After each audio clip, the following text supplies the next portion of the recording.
Sarah figured out that by switching to Metro PCS, she gets 2 free smartphones. Your barbecue ribs are the best. Take the rest home with you, Sarah. Just like she figured out that by visiting her in-laws, she doesn't have to cook for the rest of the week. You too figure it out. Get 2 free 4G LTE smartphones from top brands like Samsung and LG after instant rebate when you switch. Metro PCS. Wireless. Figure it out. Coverage not available in some areas. Sales tax not included. See store or metropcs.com for details and terms and conditions. Blog Talk Radio. Good morning and welcome to the Parenting Aces radio show on Blog Talk Radio's UR Tennis Network. I'm your host, Lisa Stone, and as promised, today we have a great interview with recently retired professional tennis player Michael Russell, and I will get to that in just a second. But before I hit play on Mike's interview, I want to just put in another plug for the Saul Schwartz Save College Tennis All-In Tennis Tournament happening in Baltimore, Maryland, August 20th and 21st. If you haven't signed your children up yet, your junior players up yet, I hope you'll take a look at the tournament website.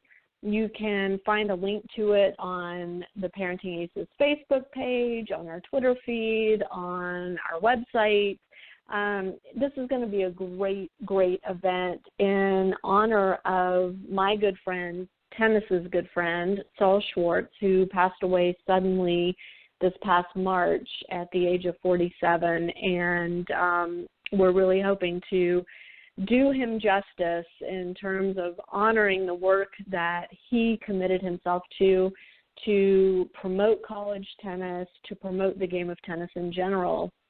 And our tournament is being presented by ArrowBar Sports, which is where Saul worked, and is also being sponsored by tennisballs.com and the Casimir Physical Therapy in Baltimore. So I hope you guys will take a look at that tournament and really consider signing your kids up. It will count toward their UTR. And though it's not USTA sanctioned, it is perfect for anybody age 18 and under. The draws are open, which means they are not age specific. We will have 1 16 draw for the boys and 1 16 draw for the girls. And we have an amazing prize package thanks to Wilson Tennis and to ArrowBar Sports. The winners of each of the boys and the girls draws will receive this incredible prize of 2 rackets of their choosing, a racket bag, clothing, shoes, string. I mean, it's just awesome. So huge thank you to ArrowBar and Wilson for making that happen, and also to tennisballs.com and Casimir Physical Therapy for sponsoring our event this year. And so that said, let me hit play on the Mike Russell interview, and I hope you guys enjoy this. Michael was such a pleasure to speak to. For those of you who don't know, he lives in the Houston area and is running a junior academy there. So if you're in that part of the world and looking for a place for your junior to train, check him out. All right, enjoy the interview, and I'll see you back here live next Tuesday. Thanks. Hey, we love Burger King grilled dogs. They're made with 100% beef, and they're 100%. They're so good they make us want to sing like, I can't believe it. Burger King made a grilled dog made with 100% beef. Flame grilled anytime you want. July 23rd is the most important holiday of the year, National Hot Dog Day. Celebrate by going to Burger King and asking for the $1 Classic Grilled Dog deal. How else are you going to celebrate? Try the $1 Classic Grilled Dog only at Burger King. At participating restaurants, July 23rd, limit 5 per transaction while supplies last. Blog Talk Radio. Welcome to the Parenting Aces radio show on Blog Talk Radio's UR Tennis Network. I'm your host, Lisa Stone, and this week we have the pleasure of Michael Russell joining us from Houston, and this is a pre-recorded interview with Michael, so I hope you guys enjoy it. I apologize that we won't be able to take callers this week, but I suspect that Michael has lots of great stories to share about his tennis journey and his life now that he has retired from professional tennis. So I'm not going to keep him on hold any longer. Let me bring Michael on. Michael, thank you so much for joining us and getting up early on this Monday morning to record the interview with me. Thank you, Lisa. I'm always up early. It's no problem. I look forward to talking with you. Fantastic. So one of the reasons that I wanted to have you on the show is you have really covered the entire gamut of tennis, from playing in the juniors, playing college tennis, playing professionally, and now continuing to stay in the tennis world from a business side. And I would love to have you share some of your tennis journey with us. And to start, I would love to hear from you what your experiences were like as a junior player, and who your coaches were, your favorite tournaments, and some of your experiences at that level. So let's start there. Yeah, no, definitely. It's been an incredible journey. Not only 17 years on the tour, but like you said, growing up and playing all the junior tournaments and college, and then progressing into the pros. I grew up in Michigan, and quite funny is that Michigan actually has a ton of players that went on to become very good professionals. Not only myself, but Todd Martin, Mal Washington, the Jensen brothers, Williams sisters are from Michigan, Aaron Crickstein. For a small state in the Midwest, it's unusual to have such accomplished players come out of a state like that. I'm not sure why, but 7 months of the year we were playing indoors, and I started when I was 5 years old. That's the first time my parents really put a racket in my hand. Started with a wood racket. I'm not that old, but I did start with a wood racket when I first started playing tennis at 5. And I was fortunate that I have an older brother. He's 3 years older. And, my parents, I grew up in a tennis family. My father played collegiately at University of Michigan, and my mother was a good recreational player. So they taught both my brother and I to play tennis. So growing up, I was able to practice with my brother quite a bit. I think my parents did a great job as far as keeping it fresh. I wasn't just specialized in tennis. I played soccer, I played Little League baseball, and I really didn't focus on tennis until I was 14. And that's when I realized that, hey, I was really good at the sport, and I wanted to concentrate playing tennis every single day, and actually wanted to be a pro, around 15 years old. So my father was my coach. He was owner and manager of an indoor tennis club. So I was able to get court time, very fortunate, and I spent about 2 hours a day from 14 to 17, practicing tennis, not only with local pros, but with my father. And it was to the point I didn't really come up through a group program. And what I believe today, I feel one-on-one hitting and training is much more beneficial than 4 kids on a court trying to hit a lot of balls. I just feel from a development standpoint, it's very difficult to really progress at a level that's necessary. So I was fortunate being able to, hit with pros one-on-one, and then my father would, take time out of his busy day and feed me a lot of balls and work on stuff every single day. So you say you weren't in a group program. So when you were hitting with adults? Were you hitting with other kids as well? Was there a nice mix of that, or was there a focus on one over the other? I would say there was a nice mix of that. I would hit with my brother quite a bit, and then I would hit with adult pros and play sets and sporadically play tournaments throughout the year. But I was a good athlete growing up, so I would play, in between the tournaments, I would play soccer, I would play baseball. So I was always very excited when I stepped on court. I didn't really have that burnout phase, where I was spending 4 hours on a tennis court and the quantity took over the quality. And I think that was instrumental in my development and my success, just being on the tennis court and really in everyday life. It's more about quality. Yes, you do have to have repetition, but it has to be quality repetition. It can't just be mindlessly hitting tennis balls. It just doesn't progress to anything. It's not great for development. Right. And, I mean, one of the things in your professional tennis life, every time you would step on court, the commentators would always discuss the fact that you were usually not the taller of the competitors on the court. I'm wondering if your size impacted your development, impacted your hunger to get better as a junior, or were you height-wise competitive with your peers at that point? Is that the way Lisa is saying that I was a little bit small? I'm trying to be politically correct here. I'm from a small family, so I'm sensitive to that.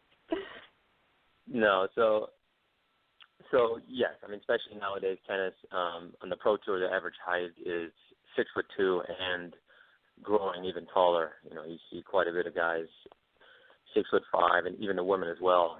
5'11" that move well. In juniors, I was always about between 5'5" and 5'8", and even in junior tennis, the players started to get bigger and stronger and taller. And a lot of the coaches, they didn't really think I had a future because of that reason. And I just added that to my motivation. I knew my father believed in me, my family believed in me, but most important, I believed in myself. Because at the end of the day, you are your own coach. Especially in tennis, being the only one out there. You can have a huge team, which is important. It's extremely important to have a great support team, but I had to believe in myself. So I was always out there trying to prove people wrong, that I can make it. It doesn't matter. You don't have to be 6 feet tall. You don't have to serve 140 miles an hour.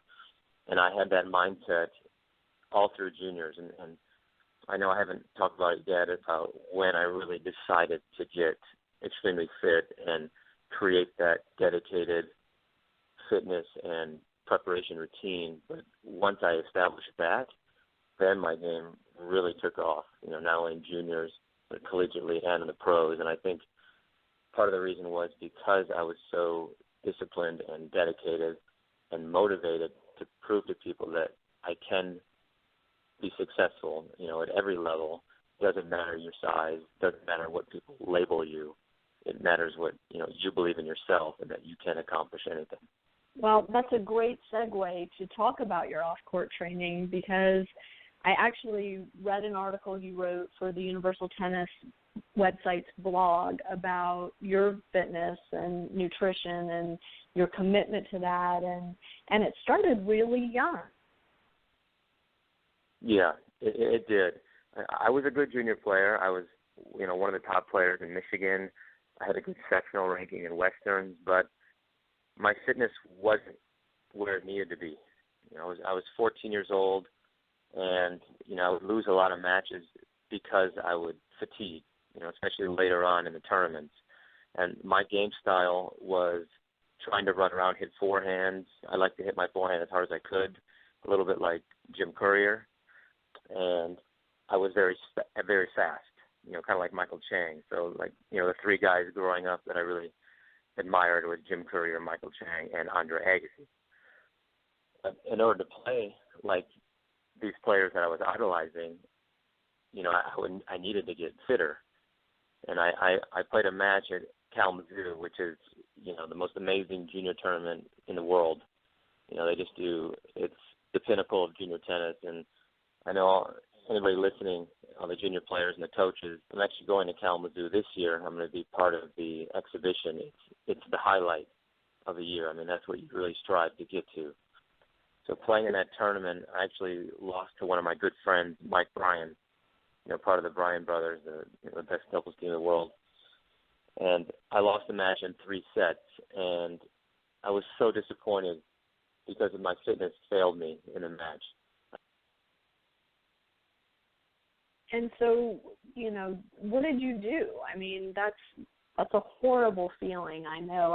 I've watched kids in that situation, and it's terribly frustrating. And so, how did you know what to do, and what did you do at that point?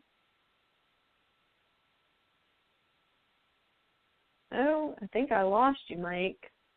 I did lose you. Okay, I'm going to call you right back. I'm not sure what happened there. Let's get Mike back on the line. You've reached Michael All Russell. right. You there? Please leave your name, number, and I'll get back to you as possible. Thank you. All right, I'm going to try one more time. For some reason, we got disconnected. I apologize to the listeners. And Mike, hang on, I'm coming back to you.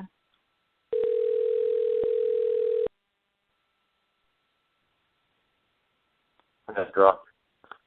Mike, you there? Yeah, I'm here. Mike? Okay, so we dropped you. I apologize for that. So you were just starting to talk about your match against Mike Bryan at Kalamazoo, and how your fitness led you down there. And I was asking you, I don't know if you heard my question, but how did you know what to do at that point to make the positive change? So I knew that the reason that my fitness failed me was because of my own choices.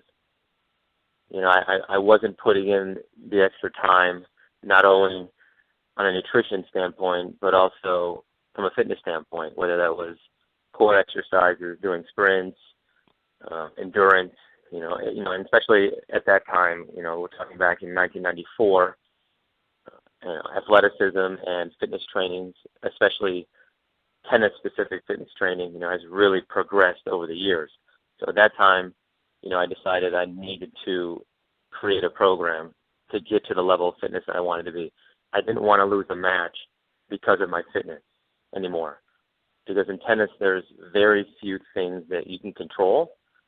I feel it has more variables than any other sport in the world between, different balls every week, different tournaments, you have a different opponent, you have to deal with the environmental elements, the wind, the sun, the traveling.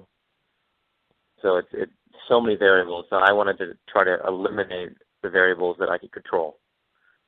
And by doing so, my game just catapulted. The following year, I finished number 1 in the country in singles and doubles. I won the Kalamazoo title in singles and doubles. I was elected to the USTA national team, and we traveled around the world playing the international Grand Slams, junior Grand Slams, Wimbledon, French Open, Australian Open, and U.S. Open, and it just changed my life forever. My mantra, I now, fitness is a part of my lifestyle. I work out still to this day, 6 days a week. It just, not only is it a great stress reliever, but it just allows me to mentally prepare for every day. It's just part of my routine. But it was hard work. It was a mental sacrifice to establish that routine, knowing that, okay, I had to go through some, blood, sweat, and tears, as you'd call it, in order to get to that goal where I wanted to be. And, just like anything, when you set goals, it's tough to get there, but then you can measure your progress.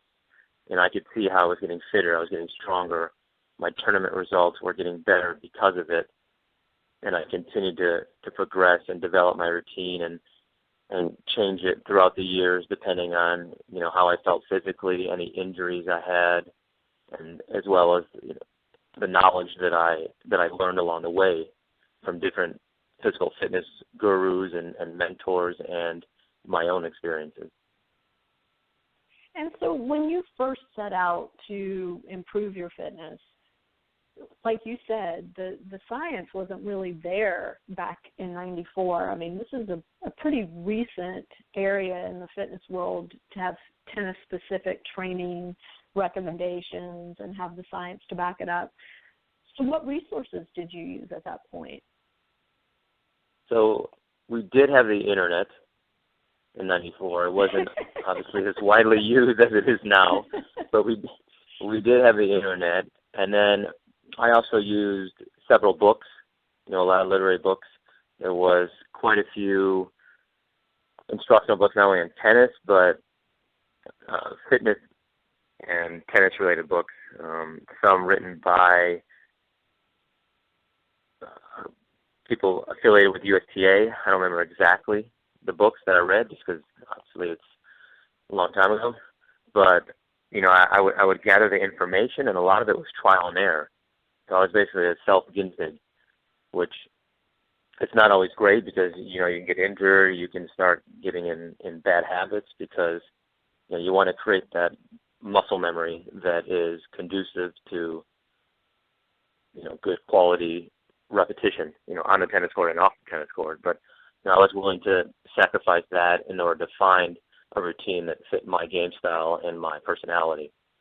So basically I did anything and everything fitness-wise until I figured out which was the best routine for me. And it's not, it's not ideal, but knowing what I know now, I share that with a lot of the players that I work with, what's beneficial for tennis players and what sort of exercises and recovery routines may not be as beneficial for tennis-specific, exercises and players. Right. So, there's a lot of debate in the tennis world, and I'm part of all these online forums with coaches, and there's always conversation around to weightlift or not to weightlift as a tennis player. I don't know your specific fitness routine, but just looking at you, from a physical standpoint, it looks very obvious to me that weightlifting has been part of your fitness program. Is that the case? And if so, how did you kind of come to that? Yeah, I'm definitely very muscular. Some of that is genetics, but 80% is I do spend a lot of time in the gym, but it's not heavy weights. I put on muscle very easy, but it's all designed the way I created my program. So I didn't start lifting weights until I was 16. And a lot of people would say, well, that's really early. But, 25, 30 years ago, that was actually late. I know some people that were lifting at 14. But I never lifted heavy. I'm a big proponent of higher rep, lower weight exercise. And I think that's important. I know there's a lot of information out there, and a lot of people stress that weightlifting closes the growth plates. So I think it's important to establish a weight program, but tennis specific, lightweight, higher repetition, because when you're on the tennis court, you're breaking down your muscle. And I know a lot of people don't realize that. You're breaking down muscle fibers. If you're on a hard court, you're basically doing an hour and a half to 2 hours of sprints on asphalt. It's almost like a parking lot back and forth. Not very good for you. It's not good for your knees. It's not good for your lower back. And you're breaking down everything. So in order to be able to withstand all the rigors of, running side to side and hitting a tennis ball, you need to have muscle endurance. And especially with modern day tennis, as being as physical as it is, you need to have those explosive exercises in a controlled environment. So I am a proponent of lifting weights, lightweight, higher repetition, and I wouldn't start until you're 16 years old, until you're more developed physically, and as long as you're not sacrificing any type of growth plate reduction, and it can be detrimental. Okay, great. So let's transition. At some point, I would suspect around that same time, when you were incorporating these incredible fitness regimens into your training and seeing these incredible results, you made a decision to play college tennis instead of going straight to the pro tour. What was involved in that decision? Yeah, that was a tough decision. So we sit down as a family and we discussed it. I had a very good junior career, but I hadn't really had that much professional success. And I know I went to a private school in Michigan. I had very good academics, and I didn't want to put all that aside to just jump right into the pro circuit without having any results, because, you know, once you jump out in the pro tour, it's not that easy to come back and finish school, let alone give up a college scholarship somewhere. And, you know, college scholarships are also very, very expensive and very lucrative. So you don't want to give up that. You know, nowadays it can be $40,000 to $50,000 a year to go to school without having a scholarship. So I was fortunate at the time because the junior coach that I worked with, Rodney Harmon, with the USTA, he just took the head coaching position at the University of Miami, Florida. And he knew that if I were to attend college, that I would be able to go out on the tour, you know, after 1 or 2 years. That was my goal. So coming into Miami, I played #1 singles. I played all the top players in the country, and still was able to play over 70 matches in college. And in a structured platform, you know, college, they have, not only you have the coaches that are working with you every day. I think nowadays it's 20 hours a week, but you have the gym right there. You have physios. All the travel is completely structured. And then most important is I got subjected to the college environment. You know, the social skills plus academics. I was able to, you know, see what college life is like and work towards getting my degree, which is most important. So my time at Miami was great, and I was still focused on trying to become a professional tennis player while I was at Miami, but I was still subjected to college tennis and the environment and working towards my degree. I think it was a much more balanced lifestyle, and the fact that I had so much success at Miami as a freshman. I finished #7 in the country, and I won the Rolex National Indoors. And at the time, I had the all-season singles wins. So I really pushed the envelope at Miami to be one of the best players that ever played there. And that was one of the reasons why I went there. So then after my freshman year, I played as an amateur. And it was at the time when they still had satellites. Now they have futures. So I played 8 weeks, and I went into those 2 satellites. I think I was ranked 1,600. I had 1 ATP point from 8 months prior when I played a satellite. And at the end of the 2 months, I was already ranked 300 in the world. So I finished second in both satellites. And at that time, that's when I said, okay, you know what? You know, I'm 19 years old. I'm 300 in the world. I've already proven that, you know, I pretty much dominated the college scene except for the NCAAs. I think it's a prime moment for me to turn professional and see how I do, you know, and as long as I make the promise to return to school one day and finish my degree. You know, tennis has such a short lifespan. I obviously pushed that many years, but, you know, usually the typical career on the ATP Tour is usually not more than 10 years. So I wanted to, you know, really give myself a chance to be professional because I worked so hard the years prior, and then I made the decision to turn professional in February in 1998. Were your parents involved in that decision, or was it more of a conversation between you and Rodney, or a combination? It was the biggest conversation was between my parents and myself. You know, we talked about it, had lengthy discussions. Rodney was involved, and we decided for me to return to Miami as a sophomore, I would really be returning just to try to win NCAA, you know, the singles title. And there's nothing wrong with that, but I felt to make a commitment for, you know, 9 months out of the school season just to win NCAAs, there's not only is it a lot of pressure, you know, pressure is good, but that's extreme pressure, you know, just one tournament, 9 months. And the fact that I already had so much success and I tasted success at the pro level already just in 2 months, you know, we decided as long as I returned one day to finish my degree that this was the right moment to turn professional. I was excited, I was motivated, and the USTA was going to help me for the first year and a half with providing a coach that a bunch of the players shared, and that also helped as well. So there's, you know, a big kind of movement now again for these top juniors to go straight to the pro tour. We've seen it a lot. And then we see stories like Noah Rubin, who goes to Wake Forest for a year, gets to the NCAA finals, has like you, a phenomenal freshman year, and decides to hit the Pro Tour at the end of it. If you were guiding someone now, I mean, do you have regrets about the way you went about it?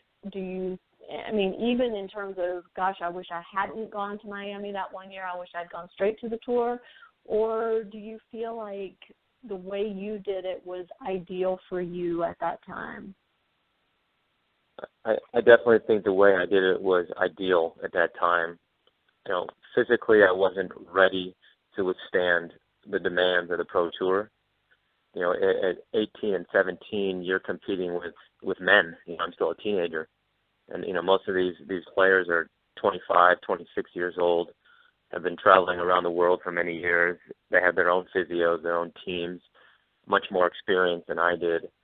And I hadn't tasted that success at that level. I'd only tasted the success at a junior level. And so for me, it was natural to go to college and then try to be successful at that level, which I was. I'm a proponent of going to school, but if you see players, 17 years old and they're already having success at a high level, like already on the Pro Tour, then I think that the decision becomes a little more complicated. But for my situation and the way I was physically, I wasn't ready to withstand those demands, and I didn't think I could have success. And I think if I didn't go to college, I would have lost a lot of matches, very early, and I think it would have crushed my motivation as well as my desire to be a pro tennis player. So I think that 1 year at Miami really helped me develop physically. Like I said, I played over 70 matches, which is incredible because in juniors at the time, I usually played about 10 to 12 tournaments a year, and I was lucky if I got 40 to 45 matches. So in college, when I'm playing all these matches, it just really helped to solidify my game, the way I was playing and moving well and get even more fit, and then be exposed to some great coaching with Rodney. And my father was still able to help me, when I came home during spring break and on holidays. So I'm a proponent of going to school, but I know, especially right now with the new generation, there's 6 to 8, 17, 18-year-olds that are exceptional, and I'm sure there's going to be at least 3 or 4 that have some great pro careers. It's just the other 3 or 4 that if they don't make it, then they're going to have to go back to school and hope it's will and get a degree and be successful in another aspect. Right. So, when you hit the tour, you were still a teenager, though, yeah? You were 19 at the time, is that right? I was 19, and it was difficult. I went out and I played futures. I went to Europe right away, and I just recovered from a broken arm. I broke my humerus, had a spiral fracture, and so it was. I went out and it was difficult. I was playing on indoor carpet in Austria. It was a beautiful place, but I was losing matches. First round, second round futures, not getting any points. It was lonely. I didn't know anybody. It was hard to get food, at the time. I didn't speak German. So, it's just one of the experiences where, you're in college, everything's protected. You have this big umbrella around you where everything's provided for you. Basically somebody holding your hand. Now all of a sudden I'm out on the Pro Tour and nobody cares. You're out there fending for yourself. So I learned very quickly, real-world experience, that, I had to establish either not only a team around me, but I had to mature very fast in order to be successful at this level. Was there ever a point that first year where you were tempted to just buy a one-way ticket back to the States?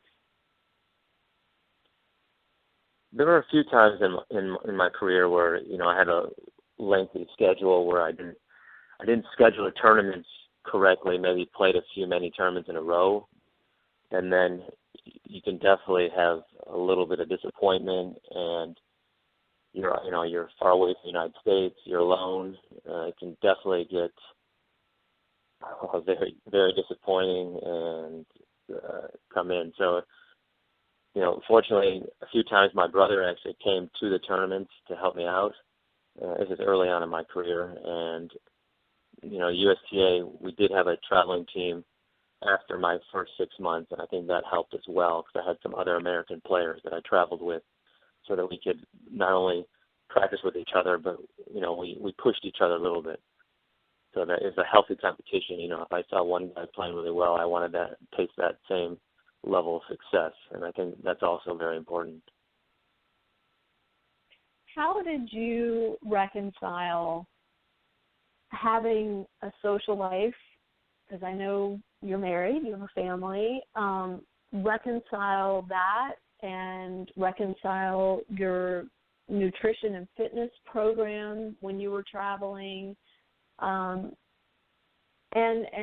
your desire to complete your college degree? How did you make all of that happen? It's difficult, just like anything, but a lot of it's time management. I'm very, I made reference to, I'm very goal-oriented. Some people would say a little bit obsessed. So when I make a plan and I make a goal, I will accomplish it. So when I met my wife in 2004, I already had my nutrition program established, but my wife, coming from a health and fitness background, she was a fitness competitor. She also had similar goals that I did, and we have a lot of similarities. And she would travel from 2004 to 2010. She was traveling with me sporadically, but then in 2010, we made a commitment that she would travel full time and really be a part of my team, not only on the managing side, but also on the culinary side. So we were actually staying in apartments at a lot of the tournaments, and she would create all the meals and make my life a lot easier from a nutritional standpoint, because I didn't have to worry so much about trying to get the right nutrition or trying to find, a restaurant that, if we're not in a city, that large metropolitan city, she could create something that would be in line with my nutritional program. As far as going back and finishing my degree, I was also fortunate that at the time, the ATP had a program where you could finish your online degree with University of Phoenix, and I was able to apply and receive a full scholarship. So it was difficult. I did 3 years straight with no break while I was still competing. So I joke with one of the guys, because we always talk about it. 1 year in Australia, I played Juan Martín del Potro in a night match on Hisense Arena, which is the second stadium. And we played a 4-set match. I finished at 11 p.m., and then I had to take a 3-hour math final afterwards. And I'm sure there weren't too many players taking a math final after playing a 4-set match. But that was just part of my personality. So, when I agree to do something, I always want to make sure I do it to 100%. So I finished my degree with honors, which I'm obviously very proud of. And I was also able to balance, the social part and creating very, very good time management skills along the way. But, on the pro tour, you had to set aside your social points that you really want to create, because, it's a business, especially nowadays. When I first started in 98, there's a lot more socializing going on. It was more of a team as far as the whole tour. You would play tennis, then you'd play matches, then you'd go out and you'd have dinner together and just kind of hang out, and even some of the guys would, go to the nightclubs together. But, now with being such a business, everybody keeps to their own teams, because the sport has increased financially dramatically. And, in order to have that success, the social aspect has to be, put aside because of the demands that's necessary with the recovery. I spent 2.5 hours a day on recovery, with stretching, massaging, icing, in order to be able to, play how I played, and especially well over the age of 30 and still have success. And you see that a lot now, that the players aren't socializing as much as they used to. And that's one of the reasons why I loved college so much, because college, there is that social aspect that you have that complements the training and the academics. Right. So what was your degree in? Business administration. And so I think this is the perfect time to to move into a conversation about your post-professional tennis life and your recent involvement in ArrowBar. And I'd love for you to talk about ArrowBar and how your involvement with the company really marries your love of sport, your love of training, nutrition, and obviously utilizes your business degree pretty well. So can you talk a little bit about how you got involved and who your partners are and what the company's all about? Of course. So my last match was in August last year at the U.S. Open. And after the U.S. Open, I took 2 to 3 months off just to not travel. You know, I've been traveling for 35 weeks a year for 20 years, you know, being a part of the tennis lifestyle. So I took three months off and just to relax, not travel, enjoy the retirement life a little bit. And then in January of this year, I started Michael Russell Tennis, which is a tennis program here in Houston where I work with high-performance juniors and elite athletes. So because, you know, not only am I developing the players, but I want to mentor them through all my vast experiences, you know, of playing through the juniors and collegiate days and on the pro tour. You know, I think it's extremely important for our young kids coming up that they have that exposure to somebody that has so much experience like I do. That being said, with being involved in tennis, when I was at Miami, 3 of my good friends, Mark, Rob, and Andrew, they contacted me about 2.5 years ago while I was still playing, and we talked about creating an energy bar. And they were really excited. You know, they said, tennis doesn't have an energy bar, and we'd love to try to get into that environment, and I think it'd be a great business opportunity. You know, what do you think? And I was all for it. I agreed. You know, I tested every different nutritional bar, and you know, there's some good ones out there, but I felt there was an area that we could create something that a lot of the other nutritional bars didn't have, you know, especially for not only tennis, but athletes, you know, really providing key nutrients and stuff and ingredients that taste well, not just because a lot of the bars, it doesn't have, you know, they don't have great flavors. So it took 2 years of testing and developing the bar, and I was instrumental in testing while I was playing and in and out of competition and creating the ingredients, because all my experiences of, you know, like I said, of dealing with different bars, I wasn't sold on a bar where I had one. I was like, you know what, this is really easy to digest, it tastes great, and I'm getting all the nutrients. So finally, after 2 years, I feel we perfected it. We created ArrowBar. We just launched it, and you know, I think it epitomizes that healthy lifestyle. You know, it's a gluten-free, all natural ingredients, and it tastes great. And we created 2 flavors so far. We have chocolate chip and honey cinnamon, and all the feedback from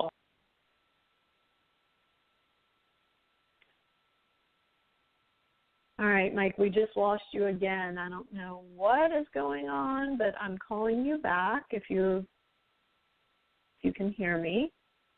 I'm hoping you can get back on the air with us quickly. Listeners, I apologize for the drop. Mike, you there? I'm here. Okay, so sorry. Okay, so honey cinnamon and chocolate chip and... Yeah, and those are the two flavors that we've created so far, and we have a whole nutritional and flavor line that we expect to expand in the future. But the feedback has been phenomenal. Every single athlete and every single non-athlete who's tasted it, they love it. It's easy to digest, and you know, all my players are always asking me for more, and you know, I think it's really gonna be a big hit in the market, because it is, especially nowadays with everybody so concerned with, healthy living, which is extremely important. We want to, whatever we eat, we want to make sure we're getting good ingredients and nutrients in our bodies that help us perform not only on the court, but just in our everyday lives. Everybody's very hectic, it's very stressful, and part of the ArrowBar mantra is, life is a sport, are you playing? And that just refers to that healthy lifestyle. You're getting the right ingredients and right nutritional elements and electrolytes to replenish the demands of everyday life. And I think, we've done a great job of creating that. It's taken 2.5 years, which is a long time, but that's what's necessary to create a great product. And I'm really excited about it.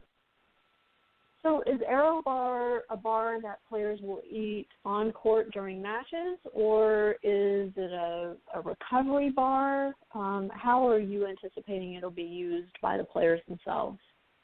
Yeah, so its main focus is as an energy bar. So eaten while you're on court or prior to any type of exercise.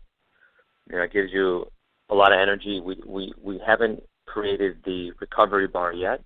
That would have a little more protein and especially amino acids, as far as, because that's what's most important in recovery. This is more geared towards creating the sodium and potassium content, which is what you lose a lot when you're on the court.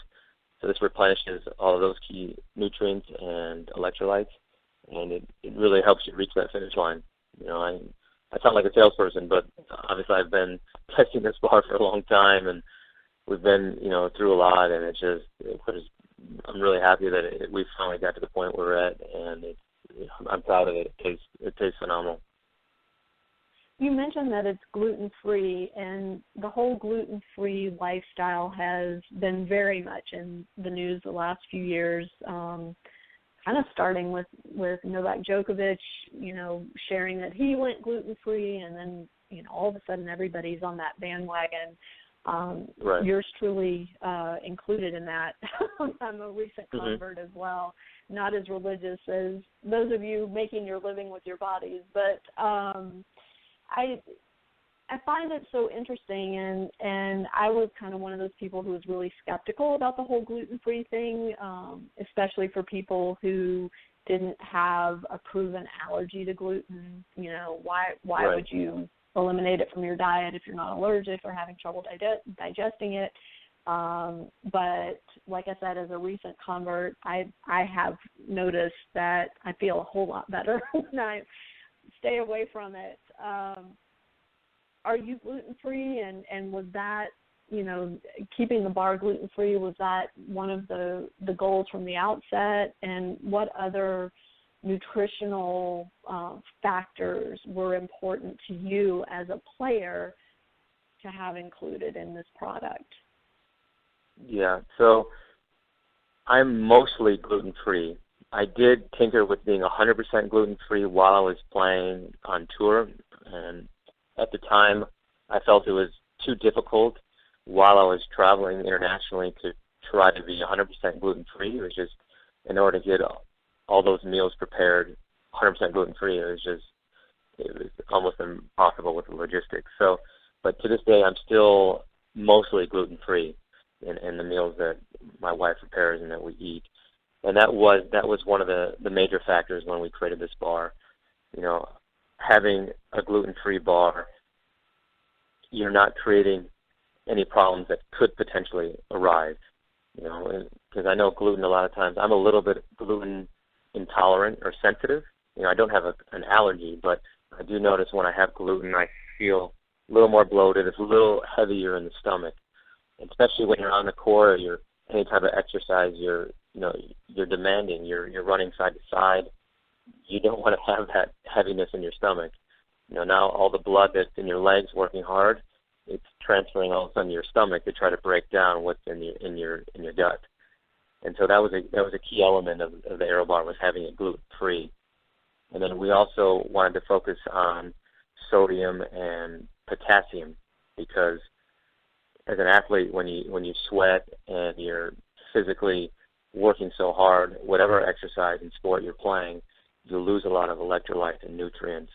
And we wanted to make sure that as a bar, you're replacing some of those, because a lot of athletes use drinks, but it's still important to get the caloric intake from something that's edible, that you can sustain a little bit longer energy, and that was a key point of ArrowBar as well. And lastly, we wanted to make sure that the ingredients were all natural. We didn't want to include a lot of processed ingredients or elements that would not be part of our mission. ArrowBar wants to be, a leader in all natural, healthy bars, a lifestyle, and that was along with our mission, that we wanted to create that energy bar that's gluten-free, all natural, and tastes great. And so the last part, tasting great, was the most difficult, because when you add all natural ingredients, it's gluten-free. You create a bar, but sometimes the taste isn't there, and you want to be able to eat something that you enjoy eating. And it took a while to finally get those key ingredients that makes it great tasting. And now that we found that, I'm eating ArrowBars just as snacks, because it's light, it's not heavy in my stomach, so it's something I can take on the go even when I'm not on the court. And that's what we're really proud of, and we're getting in the hands of all the players and non-players because of the fact that we're able to create this gluten-free, all-natural, great-tasting bar. So your partners in this, in addition to your buddies from Miami, are John Isner, Stevie Johnson, James Blake, two active players on the Pro Tour, another recently retired player in James. And I'd love to hear, because there's been a lot of conversation, especially with USTA player development, about the importance of keeping you guys involved in the sport. And I'm specifically talking about you and James as recently retired pros, and having you there to share your experience with the players coming up. ArrowBar is one way that you're doing that. Your academy seems to be another way. What are your feelings about your role as an ambassador for U.S. tennis and tennis development? Yeah, I think it's along the same lines as being a brand ambassador for ArrowBar. All four of us are brand ambassadors. It's important to establish your brand, as a human being, as a player. So I established that my brand is someone that came through juniors, the collegiate rankings, and the Pro Tour with dignity and professionalism, and played as hard as I could. I tried to have a great time on court. If you watch my matches, usually I'm smiling, and I always gave it 100%, and that's what my persona was. And I think it's important to give back to the sport that has given so much to me. And that's why I wanted to stay in tennis. Not only do I have a PhD in tennis because of all my experiences and my successes, but it's important to mentor all these players coming up, because, it is only a small percentage of kids that will be professional tennis players, but, you're mentoring them for life. You want to give them that experiences so that they grow up to be great human beings. Whether that's in the business world or the athletic world, whatever they decide to do, your experiences help shape these lives. And I think not only with ArrowBar is it important to see that you're still involved in the community and with nutrition, which is so important, but also with tennis as well, because it's a great sport. It's a sport of a lifetime. And, as we're talking here on ParentingAces, it's so important for the parents and the coaches and the players to realize that, you're building something throughout your life. You create a goal and you want to work as hard as you can towards that goal. And things in your life will change. You'll have to adapt. You have to adjust to different circumstances. But as long as you still give 100% to everything that you're trying to accomplish, you can have that success. And it's important that I know James is doing that with with his passions in commentating and still being involved in tennis and with the USTA Foundation. I'm doing it with my academy and with ArrowBar and whatever future opportunities come up, either with the USTA or along with more tennis-specific opportunities. I know, Stevie and John are doing that through their professional experiences on the tour. It's just really important that we set that good example for all our youth and the generations to come.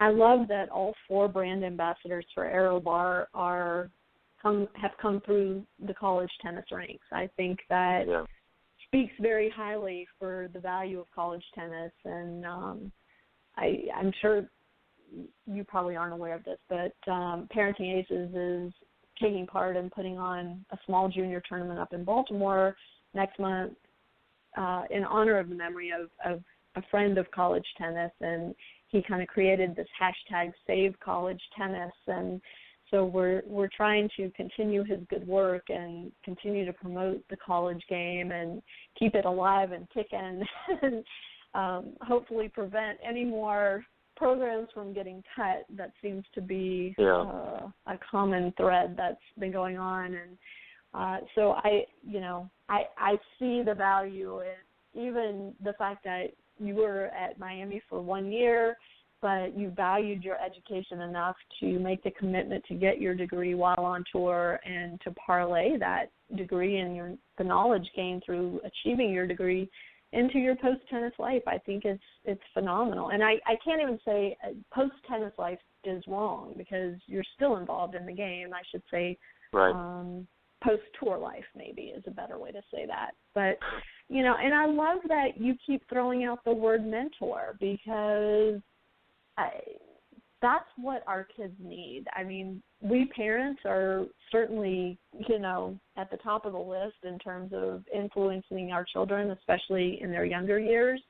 But, my baby is turning 20 today, so I no longer have a teenager. And I can say that, as our kids enter their teen years, having someone outside of the parents to be a positive role model for them and a positive influence is key.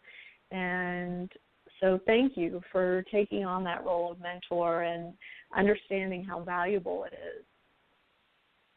Yeah, you're welcome. I mean, I really enjoy it, and I agree. I mean, I think it's great about the college tennis as well. I mean, when I went to Miami, I wanted to only go for a year or two, but if I needed to stay all 4 years because I wasn't having that success, I was prepared to have that because I knew how important it was to get my degree and to be a part of the college system because, you have to have a degree in order to be successful and do what you want to do in the business world if you're not a professional tennis player.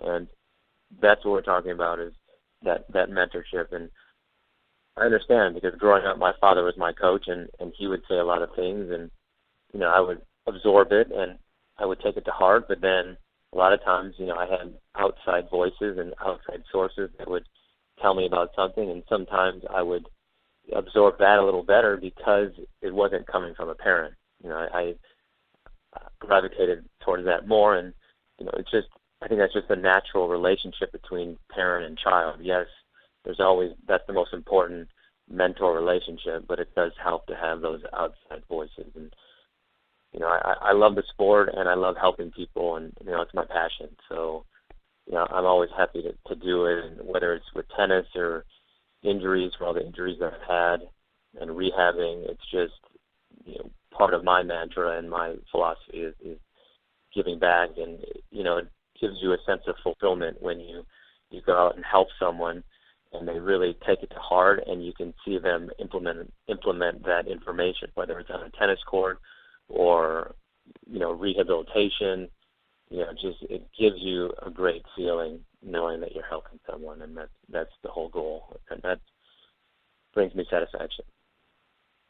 Well, I love hearing that from you. I can tell you, I saw you play professionally several times, and I will definitely say you always had a smile on your face. You always seemed happy to be out there, And I want to thank you for the positive influence that you have been and continue to be in our sport. And I hope that you'll stick with it for lots of years and keep influencing our young players coming up. And, if we can raise more young players to come up and with the attitude of Mike Russell, with that work ethic, with your commitment to excellence, with the